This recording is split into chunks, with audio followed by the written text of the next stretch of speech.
We're in the book of Matthew. I almost said the book of Revelation. We're in the book of Matthew, chapter 19, verse 13. The little children of Jesus. Then people brought little children to Jesus for him to place his hands on them and pray for them, but the disciples rebuked them. It's pretty foolish, actually. I'm not calling them fools. I'm saying it's foolish. Why would the disciples rebuke people for bringing their children to Jesus? Well, in some ways, they were trying to manage Jesus like he was a rock star, like they were the modern day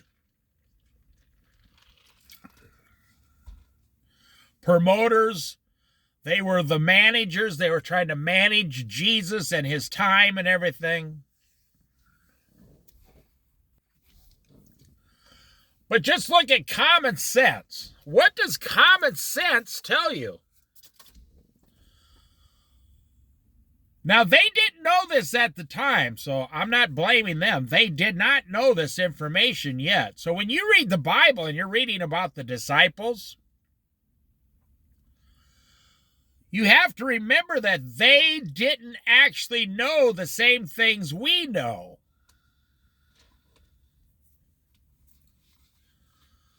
No, they were living it. We're just reading about it.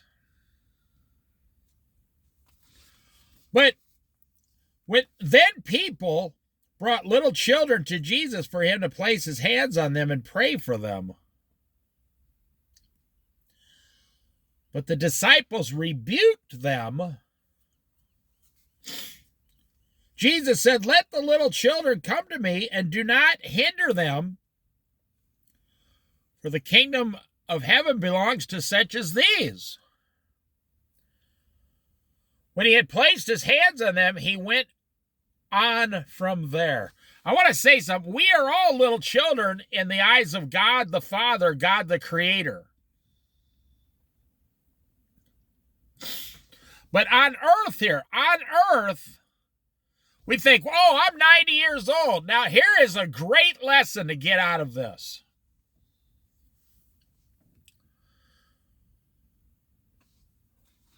Verse 13, 14, and 15. I mean, that's the whole parable. It's not really a parable. It's just a study. A great lesson is, how does God see us compared to or versus how we see ourselves? You know, people, I'm 61 years old. People call me an elder of Christ.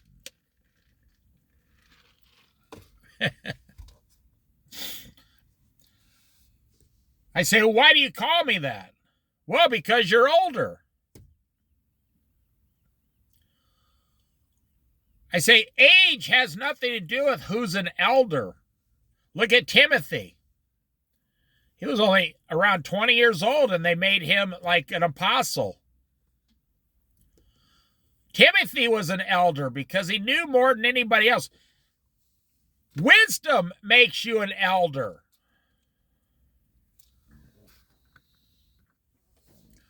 What if I was 60 years old and I just became saved last week at some church? You can't call a person who's been saved 1 week an elder just because they're older. No. Eldership, being an eldership comes from wisdom, not age. So I'm bringing this up because how does God, the Creator, there was God. Jesus says God is a spirit. God the Father begot his Son, S-O-N. I always spell that out because some people think I'm talking about the sun in the sky, you know. The sun and the moon. God begot his only begotten Son, and then he created all things through him, through his Son. The angels did not come before the Son. The Son came before the angels. The Son of God came, all things. The angels were created through the Son, which gives the Son the authority, the eldership above all things. But I'm going to use myself as an example. I'm 61 years, well, I'm 61 and a half, so. But how does God see me? I've been a Christian for 50 years. Which, whether you call it Christian or not, I've been a believer in Jesus Christ for 50 years.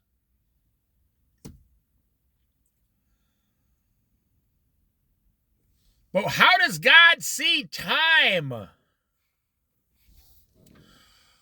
Look at Noah. You know, what was he, 900 years old or 800? What was it? I'd have to look it up. What would Noah say about me being 60 years old? Now, they say, oh, well, now that's a great study. Well, people say time was different back then. That's impossible. If anything, time was more perfect back then. God created 7 days. We're still on the exact same 7-day timeline that Moses was, Noah was, Adam and Eve were. Those people that lived to be 950 years old, we're on the same timeline as them.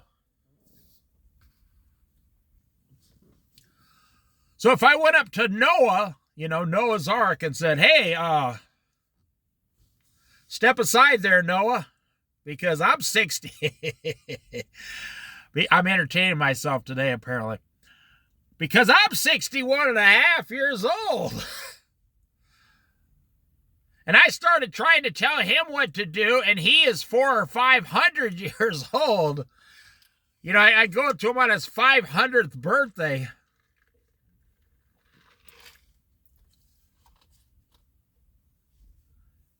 So how does God see time? You have to understand this before you can understand this parable about little children. Okay, so you got these little children who are all probably under 10 years old.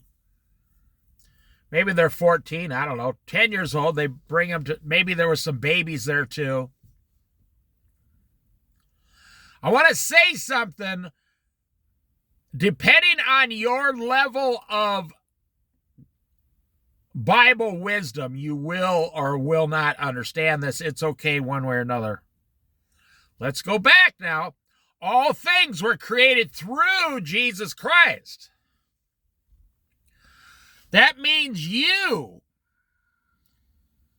You were created through Jesus Christ. Well, wait a minute. No. Wait a minute. How is that possible? Because I wasn't born, you know, let's take yourself, for example. You say, I wasn't born until 1980. For example. Okay, you were born in 1980. I'm telling you the truth. It is hard to understand unless you've read the entire Bible a few times. And I'm not saying I'm better than you. I'm just saying over 50 years, I've read the Bible a lot more than most people.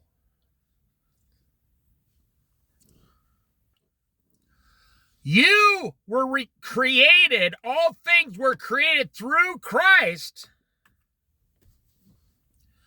Do you know on the 6th day, God said, I'm done. His work was finished. People say, well, what about the cross? God saw the cross in advance, and within 6 days, see, people don't understand this. God created all things back then and all things to come. Now, I'm going to blow your mind here. Do you know that the 1,000-year reign of Christ has already been created in God's the Father's eyes.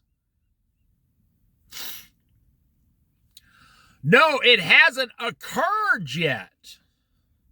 It hasn't happened yet. But it's a prophecy. It has to happen. But in God's eyes, he already saw the entire thing, God the Father. He already saw the entire thing happening in front of him.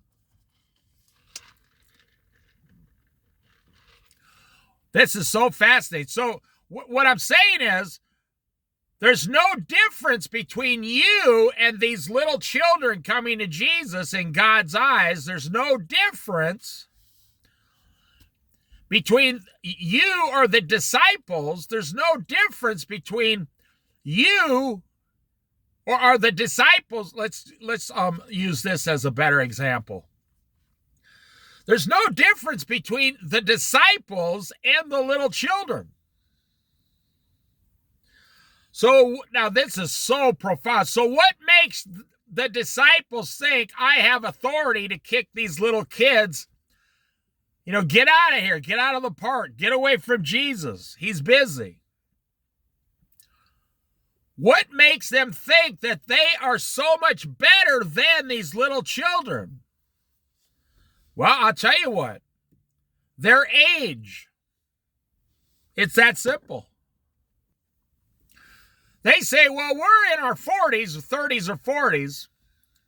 We're obviously way more better and valuable than little children. You know, that's what they told King David at the shepherd boy.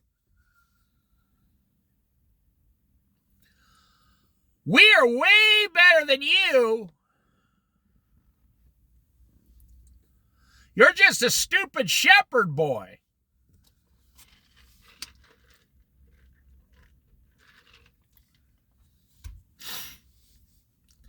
But what did God see? Did God see a stupid, useless shepherd boy?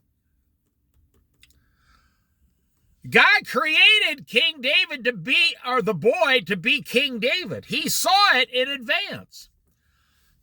You see, when you understand how holy, number one, how holy God is and perfect, and then when you understand, number two, that God has already seen everything that's going to happen. Wow. Well, what kind of things? Like just the big stuff? No, everything. God knows how many times you're going to go to the bathroom tomorrow. You say, oh, wait a minute now. Then why do I have free will? God knows the hairs on your head. Or I saw a Clint Eastwood movie once of the outlaw Josie Wales. And a guy put a gun on him and said, when he said hairs, the hairs on your head, this hillbilly said, okay, I want you to reach down and pull that gun out so slow I can count the hairs on your arm. I thought, wow, that's an accent. It was so realistic. Clint Eastwood, you know, he makes the best Westerns, really, but you know, God knows the day you're going to die, the hour. I'll tell you a profound story if you don't believe God's in control of everything. My mother passed away, and about 6 years later, my dad called me. We spoke to each other often. He was living in the Midwest, and I was living in Colorado. And he was a man's man. He was a truck driving man. You know, he was a man of few words. He called me up. He knew I was close to Jesus. He said, I want to ask you a favor. And he was pushing 70 years old. And there was, all three of his sons were gone, raised on their own families, living in different parts of the country. His wife was gone. He had served his entire purpose. And he was working 70 hours a week as a truck driver at age 68, 69 years old. He was so tired. My dad's, worked so much in his life. It's a true story. He held a steering wheel for over 40 years that his hands would he could no longer extend his hands out flat anymore. They were always in a claw position, like he was ready to hold a steering wheel and shift the gears in a semi. And he was in pain, but he was perfectly healthy. He called me up. He said, I want you to ask God if I could come to heaven. I said, well, yeah, you're going to heaven when you die. He says, I want you to ask God if he can take me soon so I can go up to heaven. I was thinking, ask God to take you? I said, you want me to pray and ask God? He said, now, we're not talking, he wasn't going to kill himself or nothing. He wanted to know if God would take him up to heaven. I'm not making this up. It's a true story. I don't make any stories up. So I said, you want me to pray that God, to see if God will take you to heaven? He said, yes, I'm exhausted. My job's done. I got nothing else to live for down here. My wife's gone. My children are gone. I can't keep up on the farm by myself and work. Ask God if he'll take me to heaven. I said, okay, I will ask him. I'll pray about it. I'll ask him. My dad said, okay, if he does it, then I'll see you in heaven. And he hung up the phone. 2 weeks later, 2 weeks later, people do not believe this story when I tell them 2 weeks later. You know, they think it's a coincidence. 2 weeks later, my dad came home on a Saturday afternoon from working 70 hours. And he took a hamburger steak out of the freezer to sit there and thaw out so he could cook dinner in an hour or 2 hours. He was perfectly healthy, nothing wrong with him. He went downstairs to lay down for about a half an hour after work. You know, he's almost 70 years old. He works 70 hours a week. Let's see if you're doing that. In a hard job, a truck driving job. And it was in the afternoon, and the sun was setting in the west, just hitting my dad's trees on an August afternoon. My dad's favorite time of the day was in the afternoon when the sun was hitting the trees, going down over a hill on our farm, and the birds were in the trees chirping. My dad's favorite time of day. And he never woke up. He went to heaven immediately. He never woke up. Boom. Just like that. So he laid there all day Sunday because he didn't work on Sundays, and no one went over there and called him. Monday morning, he didn't show up to work for the first time ever.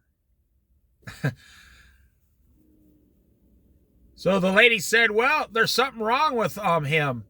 So she sent the police over to the farm immediately because my dad was such a loyal employee that if he didn't show up to work, he must be dead. Have you ever heard a story about if this guy doesn't show up to work, he must be dead? That was my dad.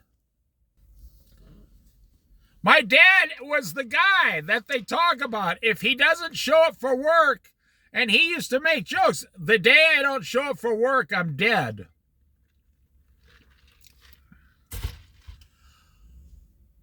So his body lay there till Monday morning. The police came. So then I went fly fishing in the Rocky Mountains like I normally do. I drove like on this one particular day. I went out there like 90 minutes way down this dirt road. a place where I knew these good-sized trout were in this stream. Rainbow trout, yes. I've lived a very awesome life with Jesus. And I'm out there. My dad's, he's in heaven and his body's laying there on Sunday, and I'm out there fly fishing. I come home Monday afternoon. There's a note on my door, the place I was living at. It said, the so-and-so police station, give us a phone call. I said, oh. I said, my dad died. I knew immediately. I called them up. They said, well, I said, my dad died, right? They said, oh, how'd you know that? I said, well, Jesus told me, They said, okay, if you need anything, I said, I'll take care of it. I called my brother, my older brother, and my dad asked 2 weeks in advance, can you ask Jesus to take me to heaven? So when people come and tell me God's not involved in every single detail of your life. Now, here's how it technically happened. God puts it in my dad's heart. I'm going to bring you home soon. I took this as a gift. The Lord told my dad in his heart, I'm going to bring you home soon. Call your son David and tell him. So my dad called and had that conversation. He wasn't sure what was going on. But I knew immediately that God was calling him home. Never got sick. Never had any problems. Nothing. Absolutely nothing. Laid down for a half hour just to take a quick nap and never woke up. What an awesome way to go after working 69 years. That was fantastic. But how does God see my dad when he died? He sees my dad as one of his little children. We are all God's little children. And we're going back to what the disciples, they never saw these children as having any value in that society. And Jesus says, let the little children come to me and do not hinder them, for the kingdom of heaven belongs to such as these. I've told you many times in these Bible studies, if you want to get closer to Jesus, go backwards. If you were raised in a normal, childhood, you probably knew everything you wanted to do and become at age 14. Before you started having sexual feelings towards girls. I'm not making this up.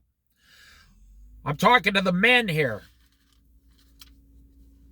When you started having sexual feelings towards girls your age, it changed your whole life and you started becoming a different person. And it kind of ruined you. It's a natural thing, but it ruined you because now for some boys it was age 16, for some it was 14, and some it was 12, which is kind of unfortunate, but I never said when you had sex with a girl. I said you started to have those feelings of attraction towards the opposite sex. So I'm trying to teach you how to do this. So whenever you were doing that, go backwards the 3 years before you started having those feelings, when you were running free through the yard, playing, your imagination was still with you. I was running through a creek with a buck knife, a BB gun, some rope, a bow and arrow. That's what I was doing. I had a whole creek like 2 miles long to run through. And I was building forts and sneaking my dad's shovel out so I'd go down there and dig some underground forts. And oh yeah, it was a blast. I knew everything I wanted by the age of 14 in life. You did too. But then the world came along and said, well, because you're only a child, you don't have very much value. You have very little value. So leave Jesus alone. Step aside. Get away from Jesus. But Jesus is God in the flesh, and I'm going to finish this Bible study. Jesus is God in the flesh, and God is saying, hey, wait a minute, what are you doing? Don't tell those little children to get away from me. I created them. I saw them at the very first day when all things were created through him, Jesus Christ. I saw these little children. I've been waiting for this moment for them to come up to me.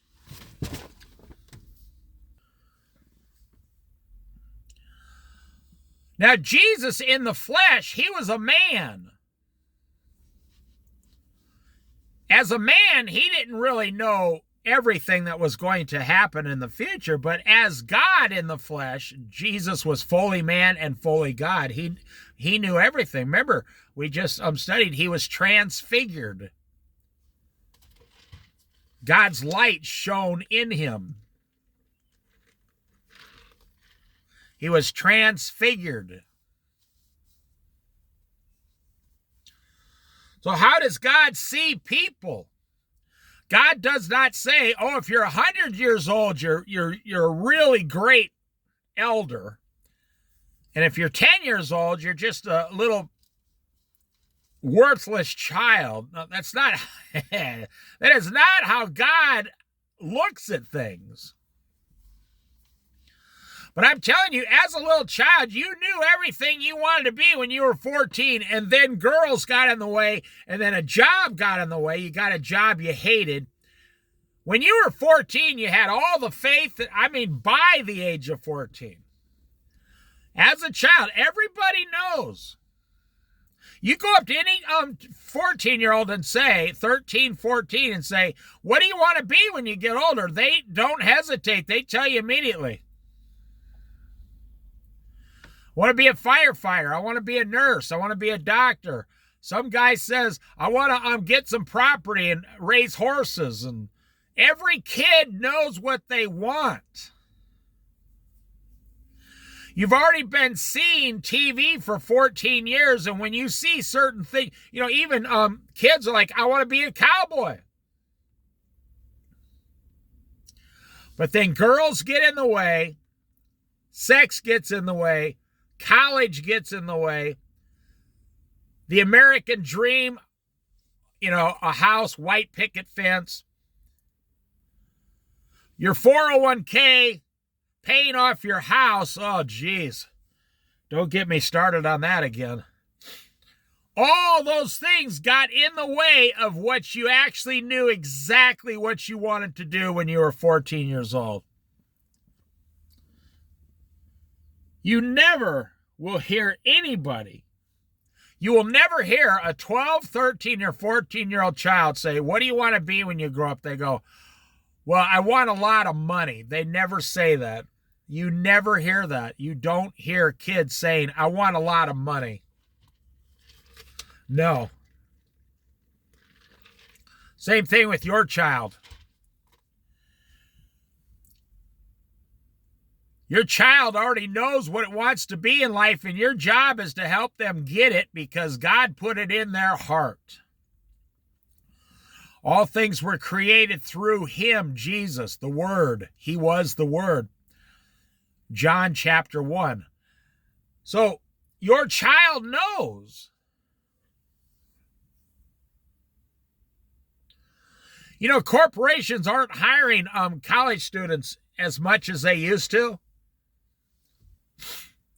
They said kids are great, but college is a waste of time now. They don't teach anything we need them to know. And I mean at an alarming rate. They're hiring kids who want to go to work right away on the manufacturing line and be trained for 2 years. They're hiring people who don't want to go to college.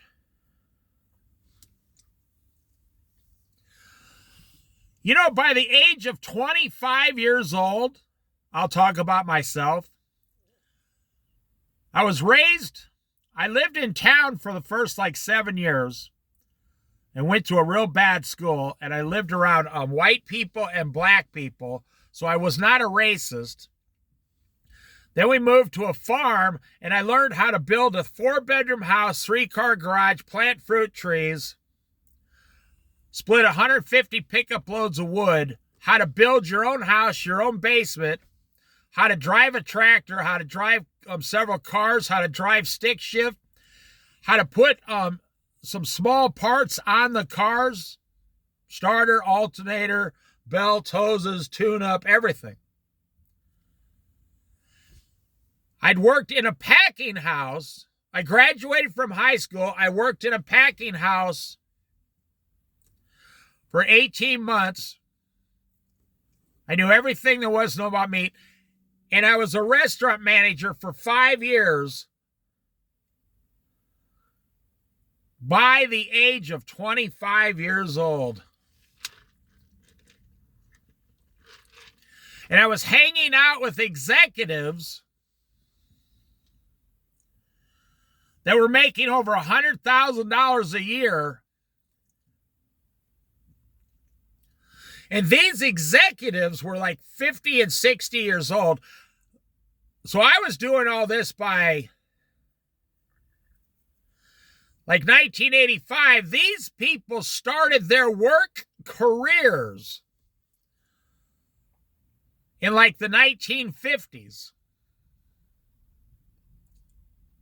They personally knew some of the CEOs that started these major corporations, and I was getting all of this information for free, no charge, just by sitting there and listening to what these guys would talk about to each other.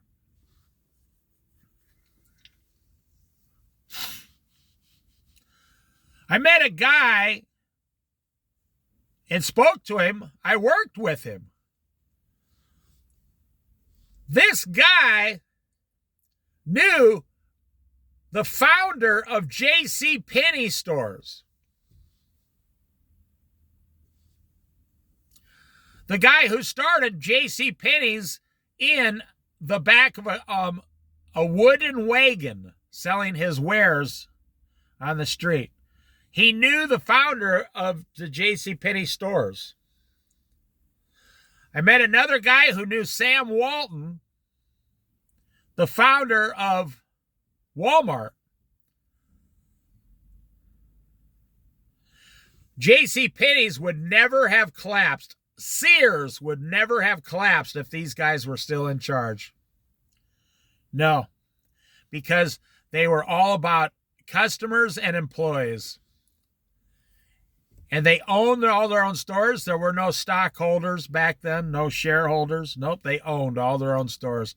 They never worried about getting lots of money, shareholders. They just used their own money. They made profit. So here's the moral of the story. When the disciples tell these little children, get away from him. And Jesus is saying, ouch, ouch, ouch, ouch. He's saying, guys, listen. These children are more valuable than you guys are right now. You have to become like the little children and be reborn again spiritually to see the kingdom of heaven. That must have blew their mind. What do you mean? What do you mean I got to be reborn like a child? How many people hung out with Jesus and they went to hell, like Judas Iscariot? Hey, I'm hanging out with Jesus. I'm guaranteed to go to heaven.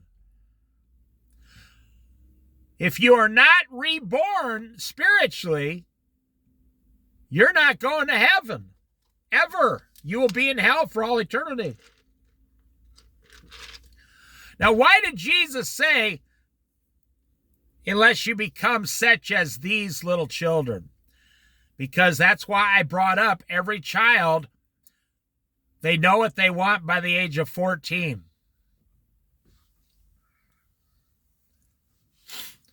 You know, Jewish children were considered men by the age of 12. I mean, they were considered, they better know manly things by the age of 12 years old to be a Jewish child. Their Jewish parents started working with them, day one when they were a baby. They trained them for 12 years to be close to God.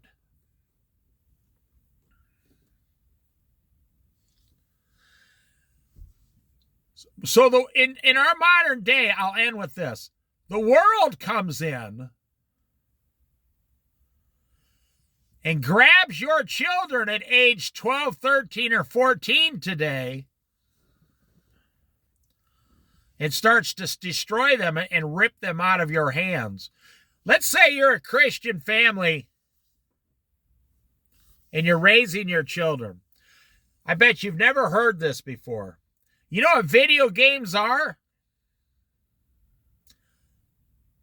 It's just something on the internet to destroy your children's dreams.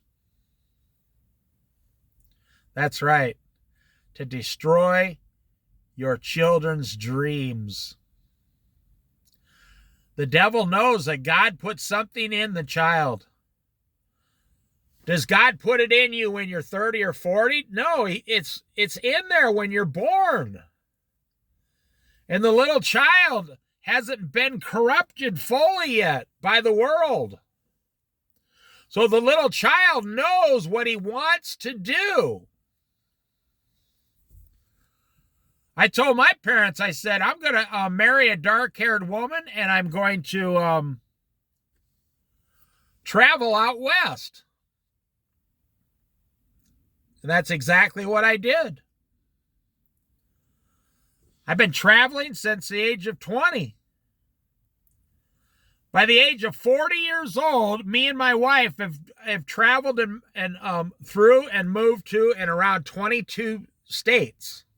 We traveled through 22 states west of the Mississippi River. Because I knew what I wanted. And I didn't have a lot of video games and stuff back then to rip my dreams away from me. No. I didn't need to go to college. I never went to college because I already knew what I wanted. So I went to work.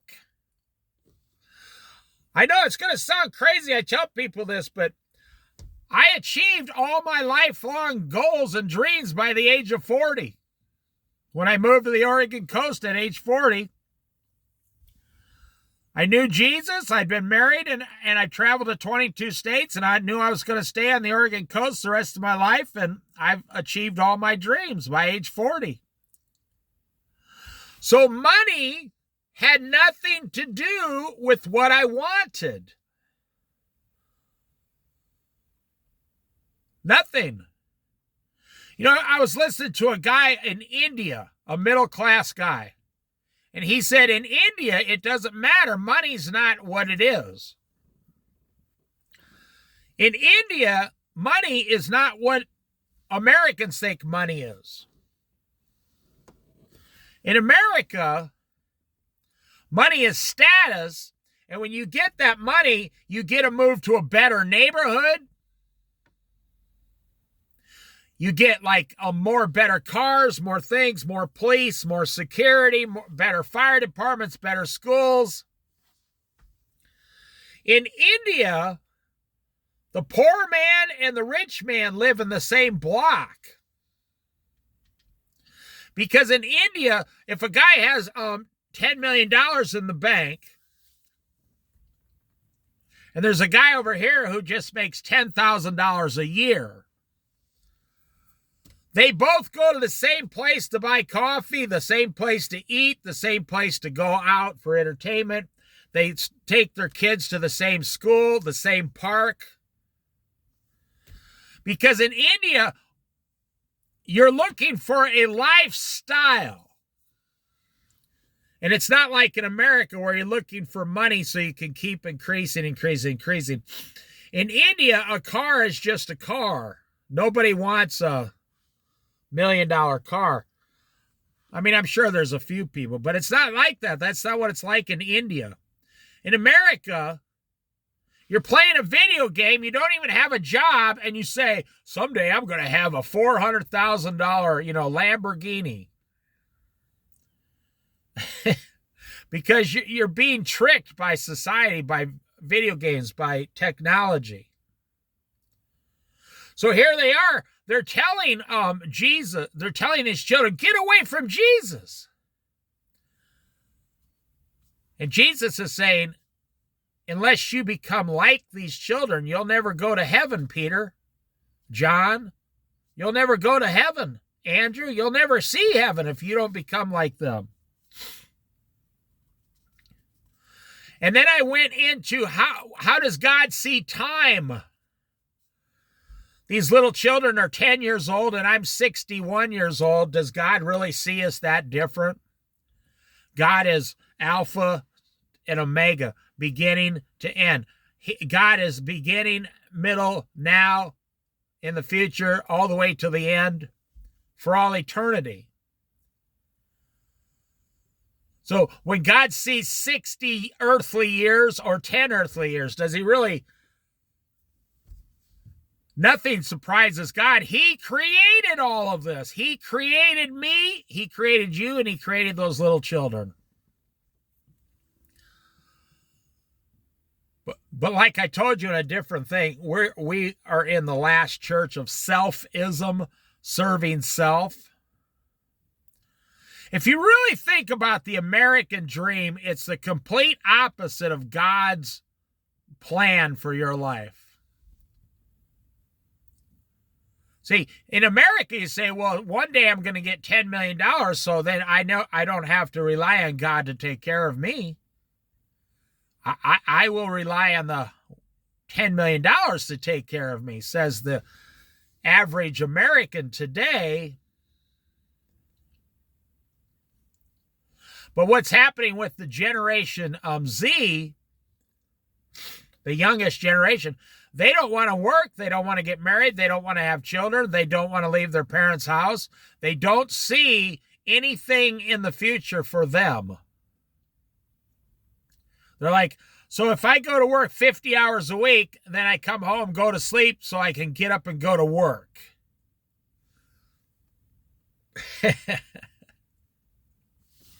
In the 1980s, that was considered a pleasure to go to work and get your own apartment and have fun and do things. But these kids get all their pleasure zones on the cell phone. They don't need to go anywhere or do anything. They don't even need to leave the house. They can just have everything delivered to their house. Do you know I have never once in my life ordered anything off Amazon or anything off the internet?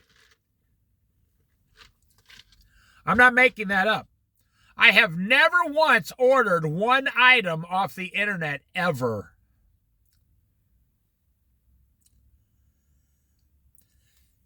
If it's not in a store, I don't need it. I have never once given my credit card number online.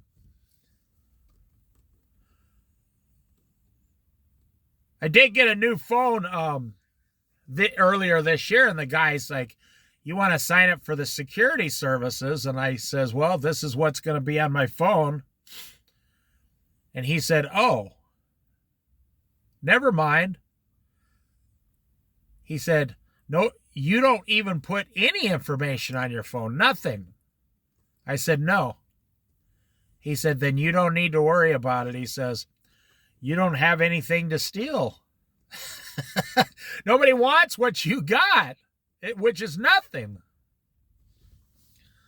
You see, in God's eyes, you're sitting there going, well, I'm 50 years old and I'm going to make a lot of money in capitalism and pay off my house, and then I can get a lot of money one day. Just like the disciples compared to the little children. Isn't that funny? The little children knew what they wanted in this story. They wanted to go up and see Jesus. Yeah, they just wanted to go up and look at him and touch his arm and see him. It's like if a woman goes to Africa and she's got really super bleached blonde hair. The kids, they all want to go up and touch her hair. What is it? They've never seen it before. The young children, they want to touch her hair. They wanted to see Jesus. They just wanted to see Jesus. There was no complication involved until the disciples started managing Jesus like a rock star. Hey, we're not signing autographs right now. You need to move along. And Jesus, he looked over like, what are you doing? Do not hinder these children from coming to me. Why are you trying to stop these little innocent little children from coming to me? They just want to say hi. And the disciples were probably like, oh, well, I don't know. Just thought you might need a break for a minute, Lord, or who knows what they said. But you, no matter what age you are, God still sees you as a little child, his child. I'm talking to believing Christians. He sees you as his child. If you're 99 years old, God sees you as his child, that he created you. He knows everything that's going to happen to you for all eternity. So why are you worried about capitalism? God already knows everything there's going to be to know about you forever. So why are you running towards money?